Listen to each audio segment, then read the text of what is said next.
Welcome to the Elaborate Topics podcast, where we focus on lab-specific strategies for medical laboratory professionals. We're proud to be the healthcare detectives that work behind the scenes to get the results needed to influence medical decisions. Let's grow together and jump right into the lab.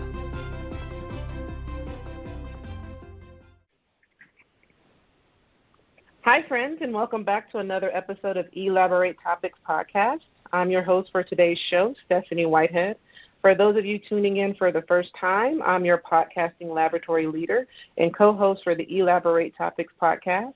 The Elaborate Topics podcast is a weekly podcast where myself and my co-hosts, Taiwana Wilson and Lona Small, bring you topics related to the laboratory and leadership to help you excel inside and outside the lab.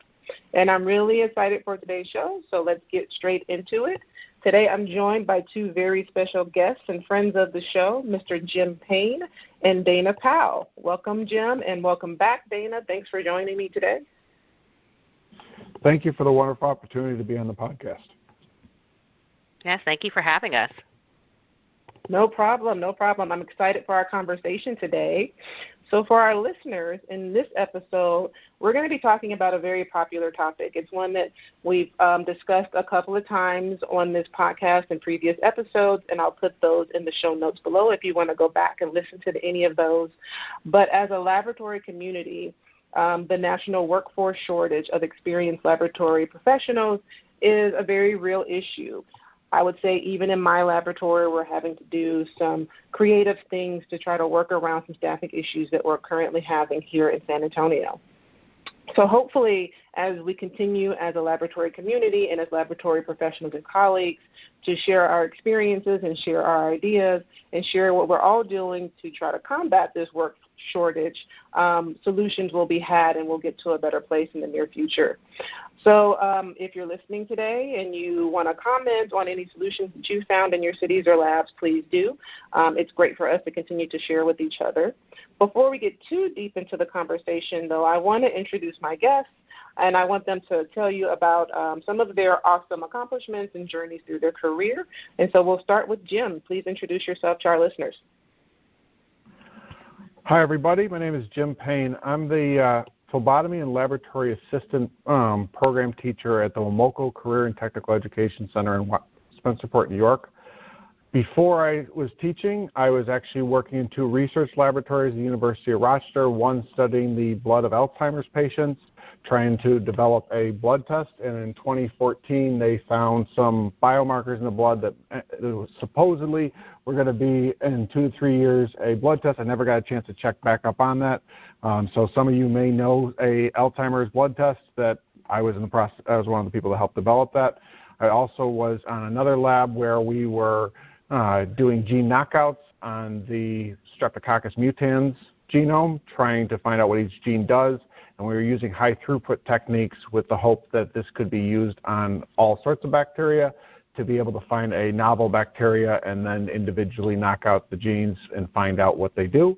We were using a barcoding system for that.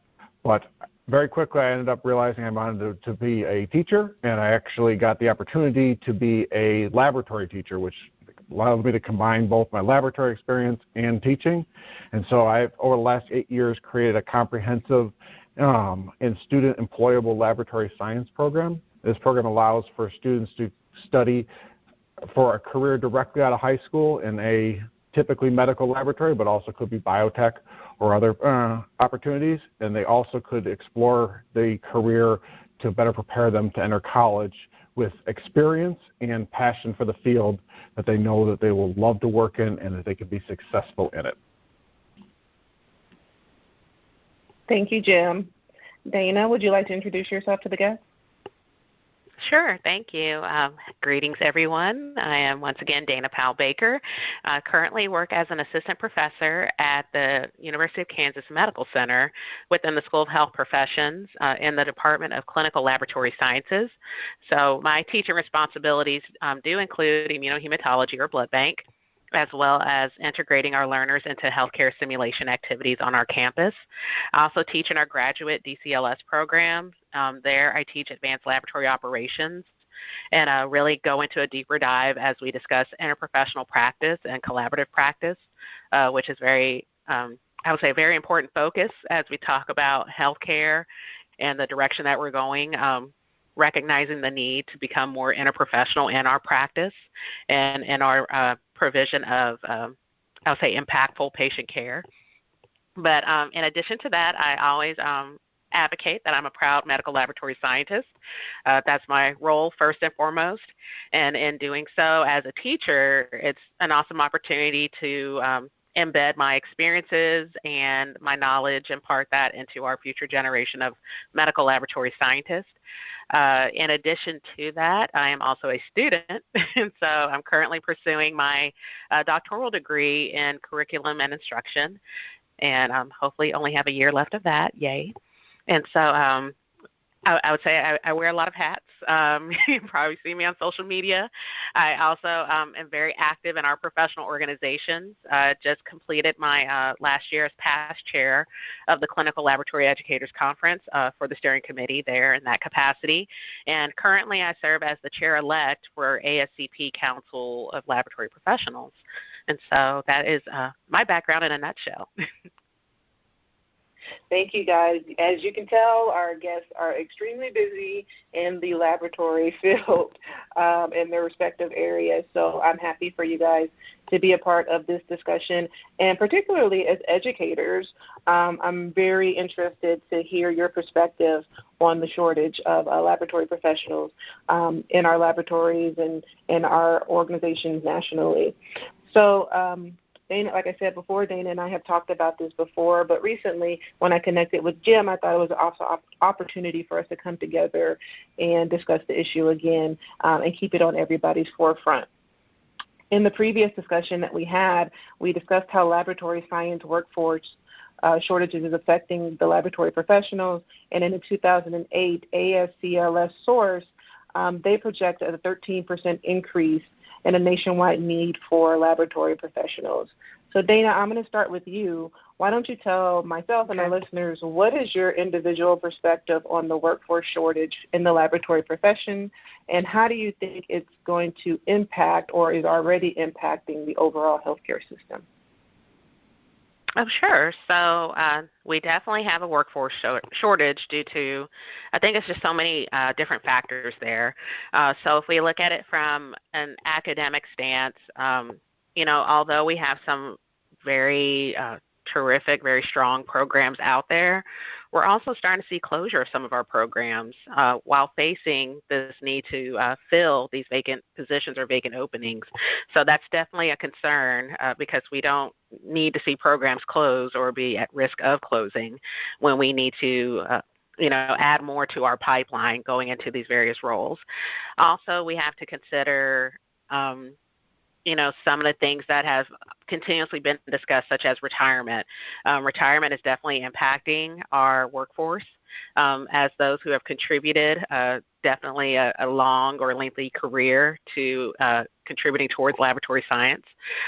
They've reached their time where, it's time for them to retire, and we celebrate that. We, definitely congratulate their efforts and thank them for everything they've given to our profession, but at the same time, we also have to go back and backfill those positions.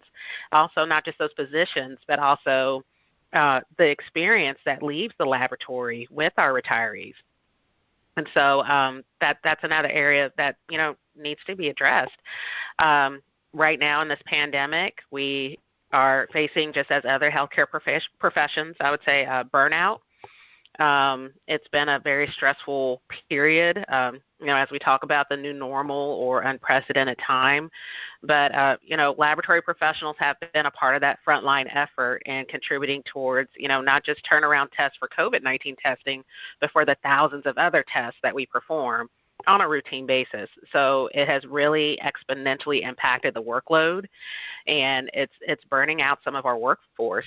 And so, how do we adequately address that and that concern, especially as we talk about wellness and well-being and, maintaining your own health while also trying to be a part of this fight against this virus. And so you look at that, we look at wages, and of course, I'm not going to shy away from that. Wage equity or pay that really commiserates with the experience and the level of medical laboratory professionals. That's still something that we're combating and advocating for increased wages, increased salaries. And, right now we're looking at, I think also with our entry level, I would say, laboratory professionals really seeking a career path in the field.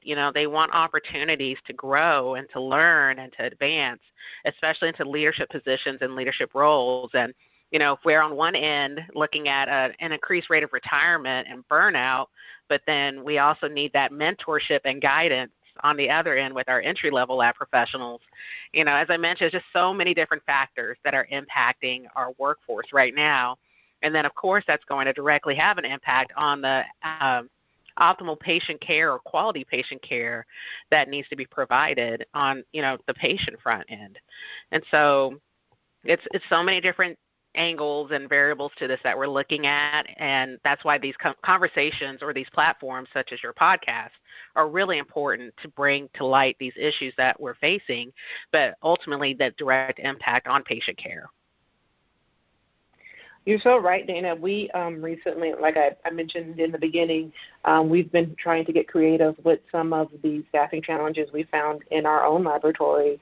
And most recently, it triggered my mind when you said the experience leaving the laboratory, because we were going to have a couple of our cyto technicians actually retire very soon. And we know how hard it is to find experienced cyto technicians and new cyto technicians just nationally. I mean, it's one of those things where if you're a new cyto technician, you can pretty much go anywhere you want in the world because there's just so many positions open for you to apply for. And I remember that we reached out to one of our referral labs, just as a plan C or plan D if we needed to have to send out some of this stuff, like if we weren't going to have the personnel to cover this volume of testing. And the referral lab actually told us, if you start sending us your stuff, we'd have to hire an extra cyto technician also, so we're going to be in the same boat that you are. And so, wow. The need is definitely there, and it's definitely something that we all need to try to understand and work together to combat. So, Jim, I want to ask you also, what are your thoughts on this workforce shortage from both a local and a national perspective? Well, like you guys were talking about, there's obviously a huge national need. I recently saw both the Medical Laboratory Observer in 2020, but also the 2021 annual salary report. Both of them are talking like 45% have a minimum of 20 years experience, and like 31% are 25 years experience. So you're talking about that, like you guys said, those numbers are real. It's not just in my local hospital or my local area that we have a feeling like there's a retirement bubble. It's across the board. A retirement bubble is there. And then when you're talking about people feeling burned out and they feel like they don't have the ability to move up in terms of career advancement, that can be another thing that can be that they're going to end up leaving the profession. And it's a wonderful profession, and if we had more people that were able to mentor and able to take young techs and bring them up, I think that would certainly help, because only about 23% of the field, according to that Medical Laboratory Observer, are 5 years or less experience. So a significant portion are older. But one of the things, too, locally, you actually mentioned locally, I just looked up on one of our two major health systems. There's 47 jobs open for med techs, just the medical technologists alone in one of my two local hospital systems. So they just can't fill the jobs. Basically, if you have a pulse and a license, because New York State's a licensing state, they'll take you. But I think also one of the problems that we have in the medical laboratory industry is not only the retirement issue and salary and wages and that sort of thing, but also that no one knows that we exist. That you have everyone knows what a doctor does, they know what a nurse does, they know there's a person that draws blood, they probably think they're a nurse even though they're a phlebotomist. They know what a dentist does, all those sort of things. They know what they do. But once the phlebotomist draws their blood, they just know that it goes to a place called the lab, and then the doctor says that I have leukemia or I have COVID or I have nothing. I'm okay. But they don't know all of the great things that have to happen in the background. The professionals are having to work hard to make sure that the result is done quickly but also accurately, and how much that involves doing that. And I think that that's one of the problems with trying to bring in more people, because I think one of the biggest issues is that we're not able to effectively backfill. So there's more stress on the entire system. So you're talking about there's not enough young people coming in, so then there is more people that are feeling older, that there's less of them around, and then they have to do more work with less people. Where if we had lots more young people coming in, I think that would help it. So that's what I was thinking in terms of that question. And you're so right, because in the laboratory, as soon as you lose a person, as soon as somebody says, okay, well, I'm going to move to New York because Jim said I had a post and I can move to New York.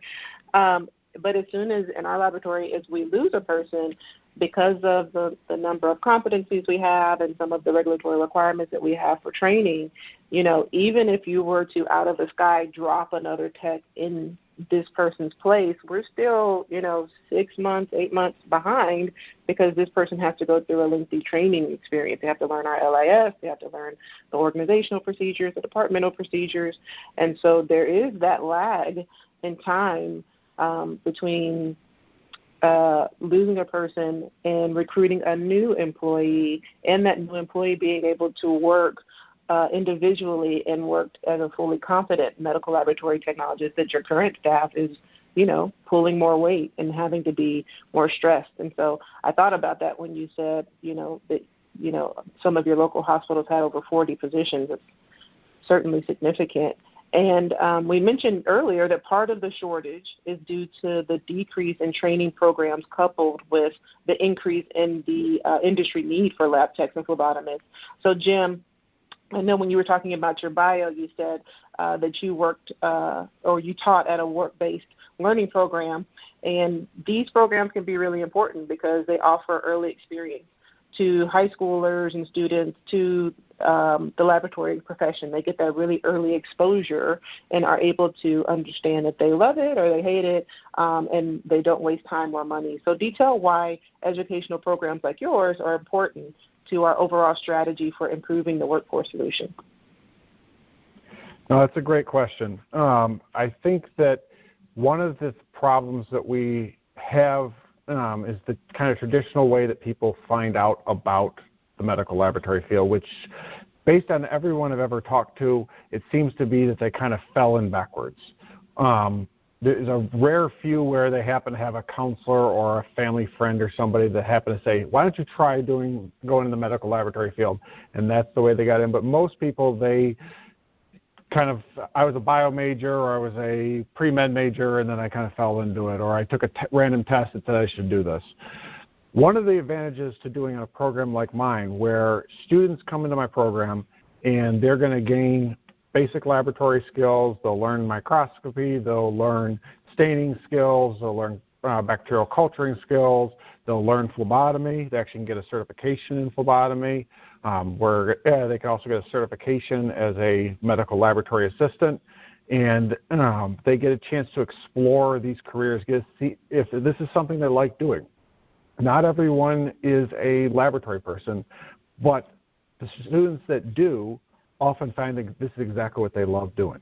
And so most of my students actually go on to careers both directly out of the program, so they can get hired as phlebotomists, lab assistants, that sort of thing, or going on to college, and now they're really well prepared. Like I said in my bio, my students have the experience and the love for the profession, so when they enter college, when you have that organic chemistry like I took when I was in college, or some course that you just struggle with, you know that you're going to keep going. You're not going to give up on this degree because you know that what you want to do. And our students actually get a chance to, not only in my lab here, which has all the same equipment that most research labs or even some clinical labs do, and a lot better than a lot of colleges, that they know they like it here, but they also get to go out into the local medical and biotech labs and get a chance to, in some cases, shadow. In some cases, we actually are doing internships and co-ops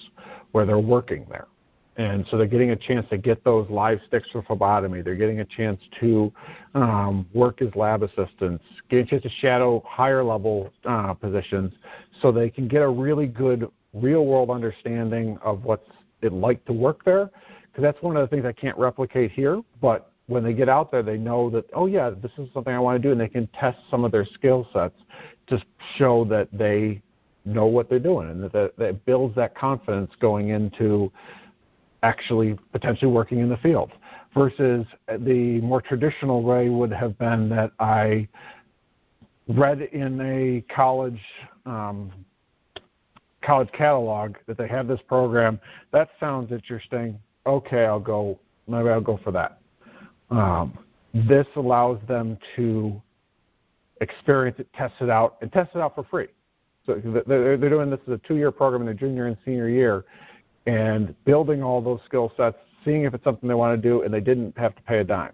To give you an example, I actually had a student who was 100% certain he wanted to go into microbiology, work with BSL-4, go to Emory University, the whole 9 yards. And after going through my course, he found out he didn't like icky things, and so micro was not his thing, and he ended up being an auto tech because he liked working on his car. He was doing great, he's making lots of money, but he found that out now versus when he would have been in his, sophomore, junior year in college, when he took enough micro to go, yeah, it's the micro that's the problem. So gaining that understanding of what it's like to be a workforce, I think, is really huge. And if we had more programs across the country that were doing this and getting students experience, I think would be really helpful. Now, it doesn't mean that we have to have every, county has to have one, although that would be wonderful. Even if we had more medical laboratory employees coming out, and so something like the Career Ambassadors Program is still hugely helpful. I actually had this year 30 guest speakers so far, from anywhere from my local medical labs all the way up to on Friday. I actually am about to have the chief, hold on, let me pull up his name, the chief of Global Epidemiology, Laboratory and Surveillance Branch at the CDC, Leonard Peresky, will be speaking to my students. So I'm able to get incredible guest speakers talking to my students and providing that career pathway, helping students understand, okay, I'm here now, how do I get to where you are? And so that's where I think programs like Career Ambassadors, if we had every local high school, maybe even middle school, had a career ambassador going in and talking about the medical lab, I think that would be hugely, hugely helpful. I think that's so interesting. Congratulations on capturing somebody from the CDC to talk to your students, because that sounds like it's going to be a really great opportunity for them as high school students especially. But I agree with you. I think when me and you first talked and you mentioned, not really knowing anybody who had gone straight into the field just because that's what they wanted to do, most people kind of just fall into the medical laboratory scientist field. I actually started to think, and that's actually what happened to me. I didn't know about medical laboratory science until I went to college and, again, kind of just stumbled into the profession. And the majority of the colleagues that I know are the same way. They didn't go just seeking out to be a laboratory profession. I know very few people who did that. And so I agree with you, like having early exposure, for example, like the student you mentioned, microbiology is 100% all icky things. All the icky things that you can ever think of are in microbiology. So Dana, I want to loop you into the conversation as well as a clinical assistant professor in the Department of Clinical Laboratory Services. What value or advantage do you see for high school students that transition into the college environment that have participated in a program like Jim is mentioning, a work-based learning program where they got that early exposure, that early experience, and then went into college into an MLS program? I think it's huge. It's very significant because as Jim was speaking, I was just thinking about, just this past year where many of us had to do a real pivot from our in-person interactions with students versus virtual or online. engagements with learners. And so not even just high school level, but I've spoken with middle school students as well. The earlier the better that we could really introduce our profession to them. And in doing so, it helps them really kind of plan and coordinate even their high school journey in preparation for entering this profession. So if I get that opportunity to interact with students, I encourage them by, hey, make sure you have a strong foundation or a solid foundation in your math and science courses. If you get to your senior year and they say, oh, you've met, your minimum requirement regarding math or science, you don't have to take a math or science course. No, you take that math and science course. Don't take your foot off the gas pedal, especially if you plan to enroll into a healthcare profession such as medical laboratory science. You need all that under your belt. If you have the opportunity to participate in a health occupations class or something biomedical, enroll in those electives that really tailor or tie into this profession. So I think it just gives them the opportunity to really align their coursework and their studies and even their volunteer work, with the profession that they ultimately want to enter. So once they come to college and they're applying for our programs, they have a better idea, just as what Jim was saying. They have a better sense of what they're getting into versus those of us who just fell into the profession. I'm one of those people as well. I wasn't familiar with the profession until I, looked at this program in a course catalog, and said, ooh, what is that? But for some students, I've noticed, for those who've been introduced early on, whether that was through middle school or high school coursework, whether it's through an in-person guest speaker or a virtual one, and they, apply to our programs, they come in with a better knowledge base of what this profession means and how we contribute to the overall healthcare team and our impact on patient care. And I just think that's just so tremendous and valuable. And just knowing that earlier on, it really just, once again, gives them that opportunity to really look at, where do I volunteer? Where do I contribute my time? What electives am I picking? Do I take a math? Do I take a science course? And it just better prepares them for this profession. And I think it makes the process a little bit more seamless for them in making that transition. So let's talk about, go ahead. Sorry. So that's actually talking about in terms of preparing them too. One of the things that we're able to do is offer science credit. Obviously, we're a science class, so they get some science credit with it. And we even have agreements with our local colleges so that students can either get into their programs, they have spots opened up. In one case, with one of our local colleges, our students can even get scholarship. There's a $2,500 a year scholarship for 4 years to go to their clinical lab sciences program because they realize what we're doing is highly valuable. So just it's one of those things that making sure that students are well prepared and that, like you said, they trying to take as much science and math as you can, and if you could have it where it's applied to what you're going to be going into, that's even better. Right. That's a great way to support the pipeline. Thank you. I was going to say, you can't really have a conversation nowadays without talking about COVID-19, and we've mentioned it a couple of times even during this conversation. So I wanted to ask you guys just how have your educational programs had to pivot or adjust or adapt with the new guidelines with COVID-19 in terms of like social distancing or clinical rotations? I'm always curious to know how COVID-19 has impacted the educational realm things. So for mine, we were in a hybrid model. So initially it was like 2 to 3 days a week I would have them in person, and then the next week it would flip, and then the rest of the time was remote. So that meant that the content I got through very quickly. They were great on the content. I even was able to add in extra things. We had so much time because of all the remote work. But the quality of their skills was a lot less. So that we've actually, starting in March, we're able to go to 4 days a week with 1 day, Wednesdays, not having them in person, so they're remote during that time. And so I've actually been bringing back a lot of the skills that they were weaker on and trying to catch them up on that. But overall, that was our biggest issue. The other thing that we've had is right before the pandemic hit, where we were having to shut everything down, literally the last day of school that I had students, I met with one of our local labs, University of Rochester, and they set up the idea of being able to potentially do work-based learning. So work-based learning is talking about like shadowing or co-ops, unpaid that sort of thing, or field trips, that sort of stuff. And they were open to a lot of that. And then they said, well, we'll see how COVID goes. And what it ended up meaning that a lot of the things that we hoped would have happened by now haven't. But they are trying to have it so that they can be a location for our students to get their live sticks for phlebotomy.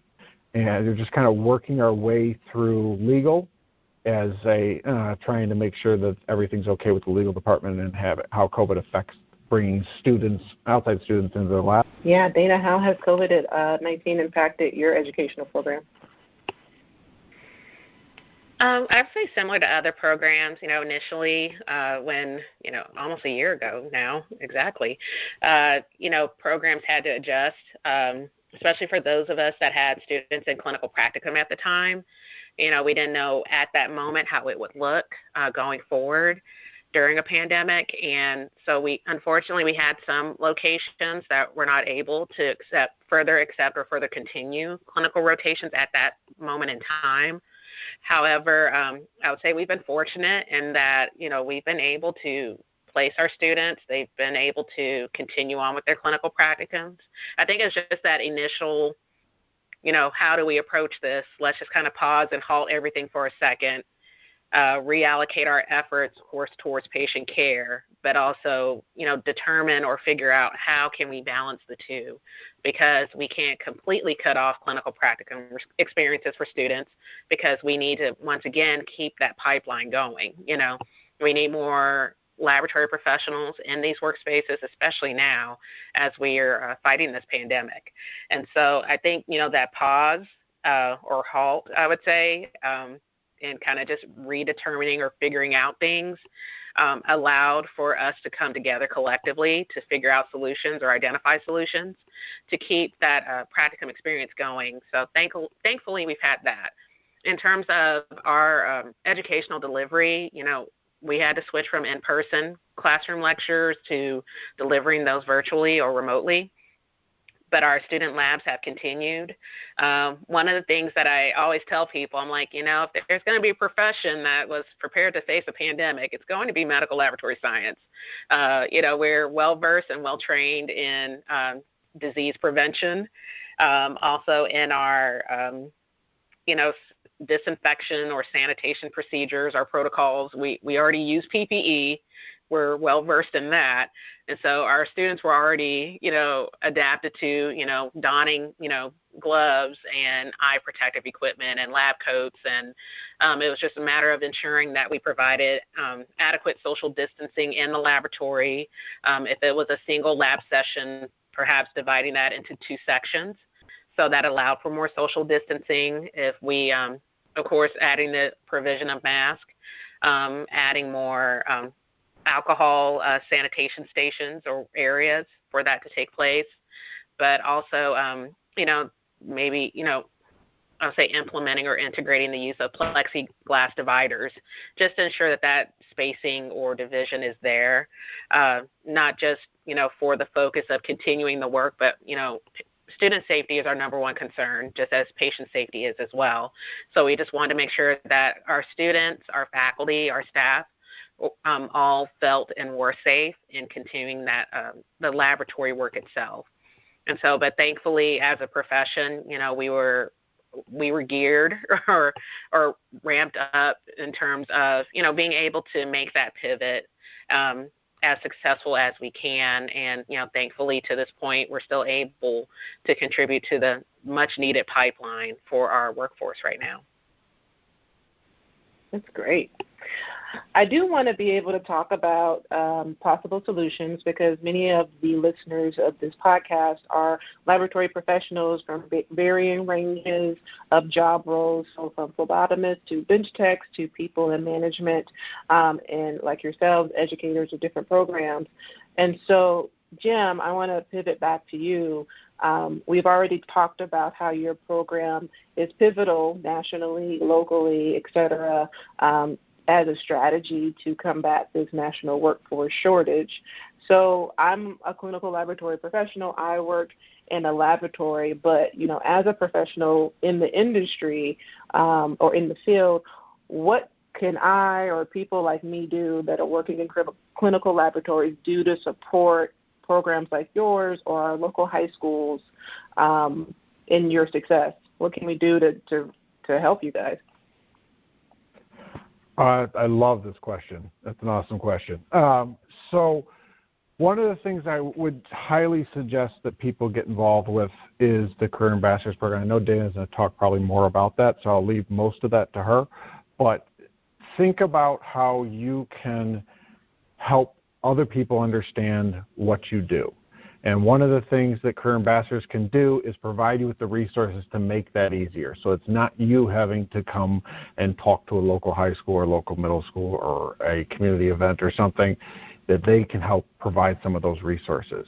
But getting to the point where you're making those connections. And I know that laboratory people tend to be the kind of people that want to be behind the scenes, and they want to be I'm good at my job. I'm not a very extroverted person.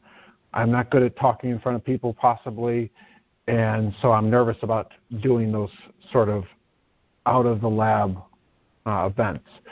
But I think that that's one of the problems we have with our staffing shortages is because we're not out in the community as much. We don't have that forward-facing industry, and so not enough people know that we exist. So I would love to see more chances of people, laboratory people, getting out into the community and letting people know what we do. And if you did one of those presentations, maybe if you have a young person who shows interest in what you talked about, maybe you try to be a resource for them. Maybe you try kind of a mentor or some similar sort of relationship where you can help them better understand where they're going to go, what it's like. If it's possible to set up shadowing or field trips, that would be hugely helpful, even at least virtual sort of field trips. If you live in a state where they have a career and technical high schools or a BOCES system like we have in New York State, try to get them to create more medical laboratory assistant and phlebotomy programs, because getting kids the chance to feel in a tactile way what it's like to be in a lab is huge, because the way that most high schools, unfortunately, science is taught, it's taught as a highly theoretical, and then the lab part is more like an advanced paperwork. You don't get a real experience to test something. So I would love to have more industry mentorship, more chances for students to potentially find a way to get into a lab, and trying to have more of these medical laboratory work-based learning programs so students can get a better idea of what's going on. Locally, I've gone from where it was very hard to get anything to happen to now the ball's really starting to roll. I've got our local labs are now opening up to the potential of having our students do work-based learning with them. They're coming in as guest speakers.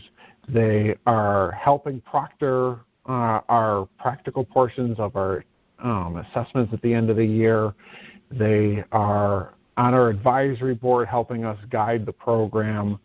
They're even trying to help us out in the community. Another thing I would love to see, and this is something that I'm working with my local labs on, is if you believe in this concept of having everyone know about our industry, if you've got a program like mine or you've got a program, something similar, make sure from the top of the hospital all the way down to the bottom, they know that you exist and that they are actively promoting a program like mine inside of your hospital, so that all of those potential parents, all of those potential aunts, family, friends, whatever, all know that you exist. You don't want to have these programs be the best kept secret in their area, because just like the medical lab is the best kept secret in the hospital, we don't want to have the programs that help feed that be the best kept secret in your local area.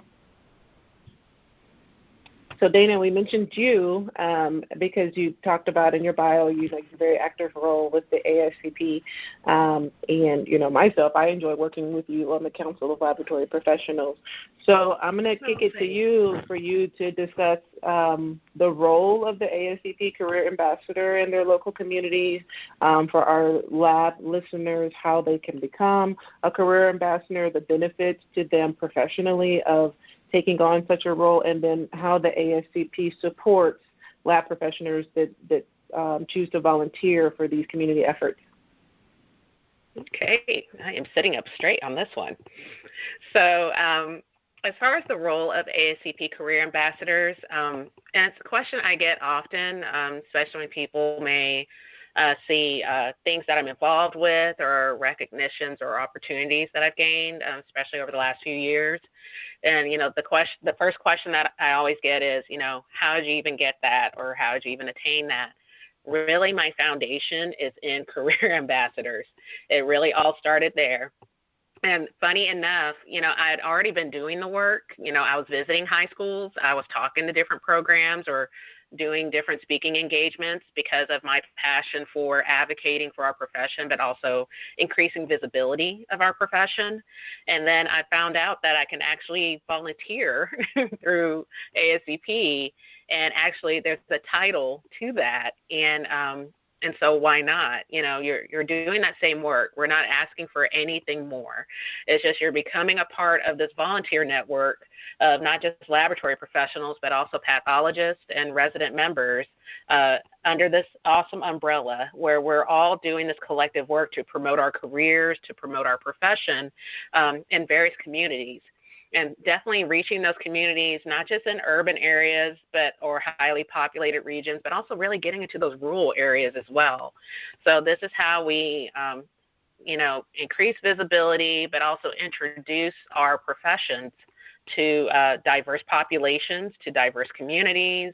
We really want to share and promote and advocate the awesome work of medical laboratory professionals. Not only just that, but hey, you know, if you are interested in becoming a part of this career, you know you've always wanted to do something in healthcare. You have a real gift in science and in math, and you just want an opportunity to contribute to society, to contribute to patient care, but didn't necessarily want to do that in becoming a nurse or a medical doctor. You know, here are some other routes and some other health professions that you may not have heard about or even considered. And so, you know, life before the pandemic, you know, we were doing hands-on activities. I know I used to always love teaching blood bank things. Especially blood typing is very popular to do in person. But also, you know, phlebotomy is another popular demonstration or opportunity to do in person. But, you know, we could still do very engaging presentations virtually. As Jim pointed out, you know, he's had access to, you know, 30 different, you know, professionals. I'm so passionate about career ambassadors just because, once again, that's not just my foundation, but I think, you know, we do some amazing work as both career ambassadors and pathology ambassadors. And it's really part of getting the message out and, you know, just promoting the awesome work that we do. And so, you know, how do you get started? Easy enough. You know, you just go visit the ascp.org website. There's a link titled Get Involved, literally Get Involved. Click on that, and it takes you right to ambassador programs. So you can look at our ambassador programs, it's a really short application. It doesn't take long to do. And you'll be contacted by someone from ASCP because we love our volunteers. As you know, we're volunteers ourselves, and there's just so much to be gained by being a volunteer through organizations such as ASCP. You really get to see the work in action, but you also get to be a part of the change that we really want to see, not just in our profession, but in our healthcare community. And, you know, and benefits professionally, you know, beyond, you know, recognition, of course, it's really just meeting other people who are just as passionate as you are. That's how you and I met Stephanie. That's how Jim and I are meeting, you know, as well. So, you know, we're all passionate about the work that we do and the contributions we're making. And it's just a great way to network, a great way to promote the profession. But also, you know, if you're seeking opportunities for recognition for the awesome work you're doing, this is just another way to plug in and just to really get engaged and get active with the work that we're doing. If you're, finding yourself frustrated about something in the profession, you got to be part of the change. You got to be part of the solution. You got to jump in with the rest of us and do this amazing work. I totally agree. I think the best way, if you have any frustrations or you have any concerns about the career field in itself, the best way is for you to be part of the people trying to solve it. And we want to hear your feedback, and we want you to let us know what we're missing so we can continue to work on improving the quality of life for all of us who choose to have a long career in the medical laboratory science field. And so, Jim, with hearing all of that, if I were to just drop you your own personal career ambassador to be dedicated to your program, tell us about the positive impact that would have on your program and, solidify the sale to anybody in New York that's listening and on the fence about being a career ambassador. So I can say that I've had to, kind of be the snowplow in my area, trying to find a way to make those connections. If I had it where somebody from Ascp was directly contacting me and was able to be my kind of mentor, helping me understand the industry better, helping me to make connections with the industry, that would be hugely helpful for the success of the program. And also, like I said, being able to make connections at all the way across the local labs so that everyone knows that my program exists, because that will help with more work-based learning, but it will also help make sure that the program is strong so that we can continue to send, at least initially, phlebotomists and lab assistants, but then that will also be eventually technicians and technologists, maybe pathologists down the road. And so the more support that we can have from local career ambassadors, the better.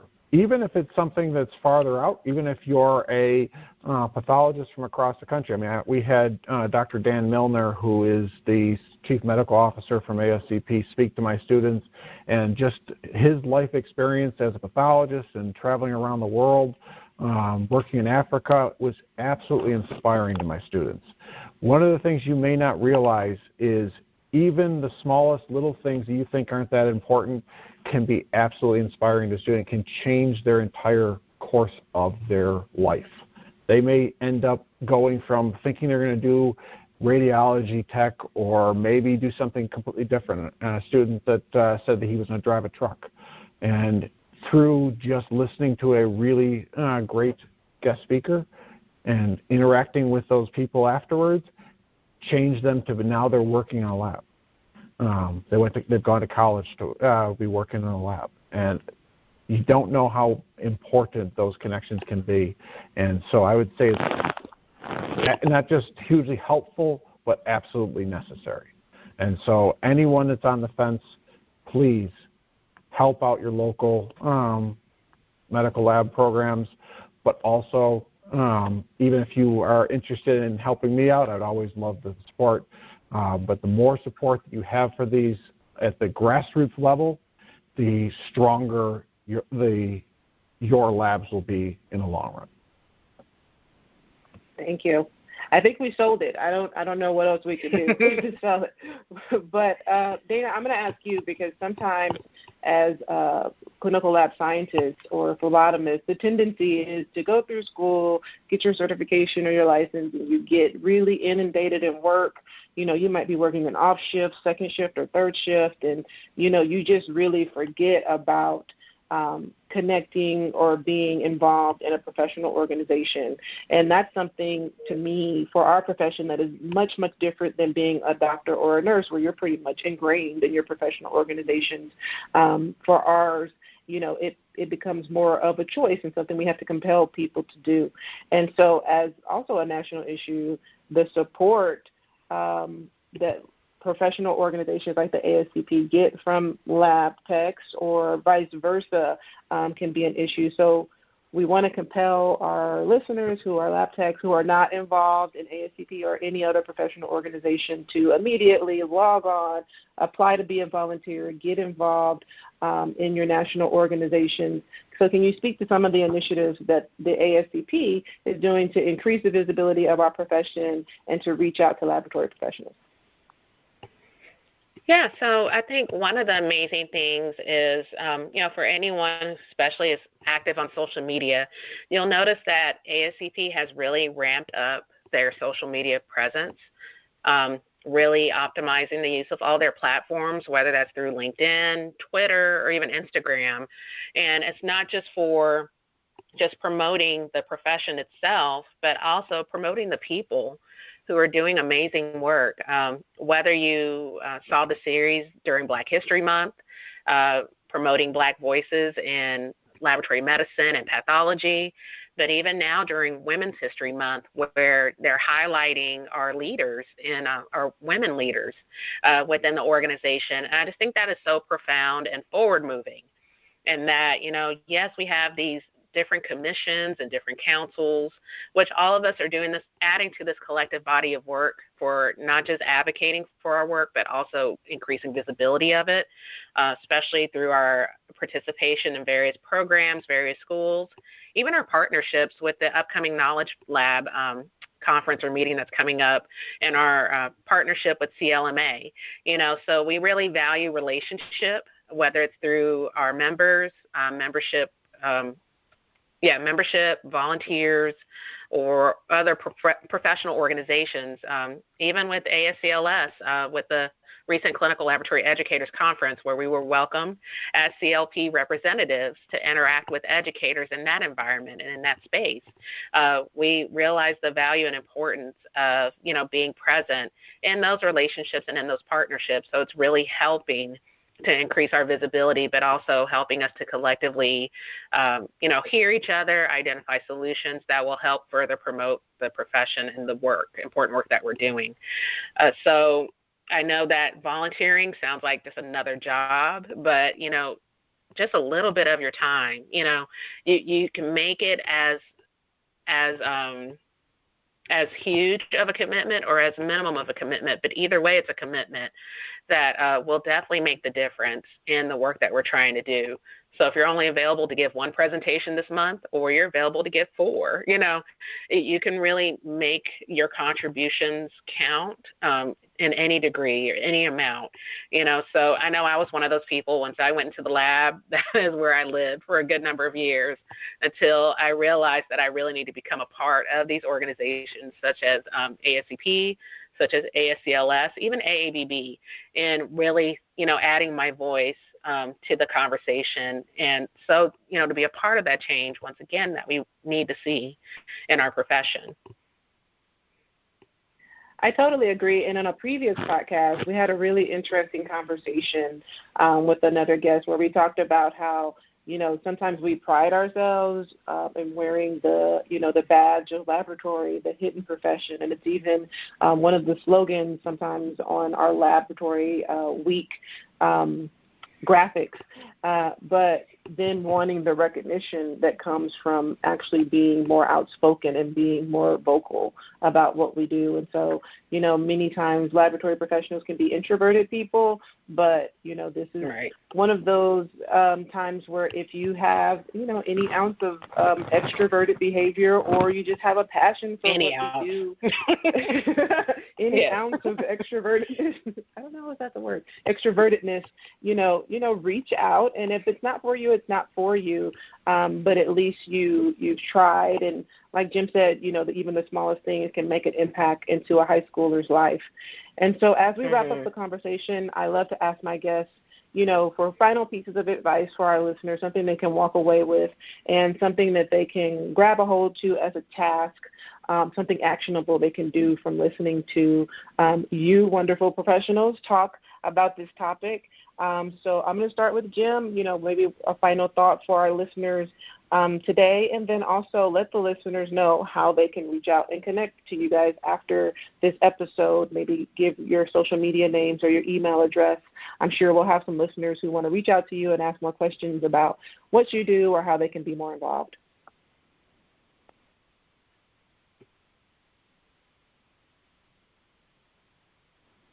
Did we lose Jim too? Oh, sorry, I was on mute. I was saying that in terms of we're talking about the ASCP, and they do have the Inside the Lab podcast. If you've never checked that out, I'd highly suggest that one. It's a great Med Lab podcast. Fortunately, there's not a ton of them that tend to stay around, so this one is one of them, and then Inside the Lab is one of the other ones I like to listen to.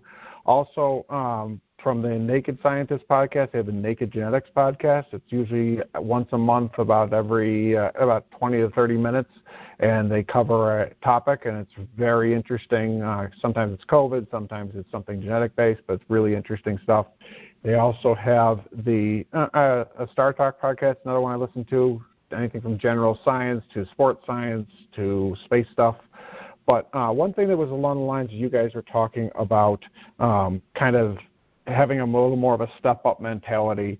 I've been starting to read Tawana Wilson's book, Some Leaders Wear Lab Coats, 7 Tips to Stand Out, Get Promoted, and Get Paid By.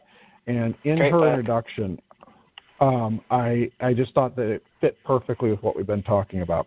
She says, I've always thought if I did a good job, my manager would see it and the rest would magically fall into place. I would then be recognized and rewarded. I thought doing a good job and being a hard worker was enough. The truth is that the mindset is far from reality. I learned that I must first be an advocate for myself before anyone else would be willing to be a champion for me. The best way to advocate for yourself is being aware of your abilities, recognize your skills, and develop habits to set you apart from the rest. And I think that is spot on. I've been actively doing that, especially recently. I've been getting actively involved more on LinkedIn. It's actually how I met Stephanie and everyone at the Elaborate Topics podcast, but also trying to make connections across LinkedIn. And I think for our laboratory professionals that we're listening to, that sort of mentality of taking it to the next level, stepping up, getting outside of your comfort zone, making yourself more valuable, not just I did a good job today, that's it. I'm just doing my job, but stepping up outside of that. I think if they took that to heart, what she said in that introduction of her great book, I think that